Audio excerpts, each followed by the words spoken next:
മണലിപ്പുഴയിലേക്ക് വീണ് ഒഴുക്കിൽപ്പെട്ട് കാണാതായ കാർ 6-ാം ദിനം കണ്ടെത്തി. അപകടം നടന്ന കാച്ചക്കടവിന് താഴെ 200 മീറ്റർ നീങ്ങിയാണ് വെള്ളത്തിൽ മുങ്ങിക്കിടക്കുന്ന നിലയിൽ കാർ കണ്ടെത്തിയത്.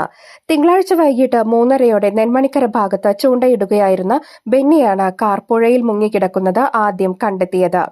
പുതുക്കാട് അഗ്നിരക്ഷാ സേനയെയും പോലീസിനെയും വിവരം അറിയിച്ചിട്ടുണ്ട്. കഴിഞ്ഞ 4-ന് അർദ്ധരാത്രിയിലാണ് കാർ പുഴയിലേക്ക് പതിച്ചത്.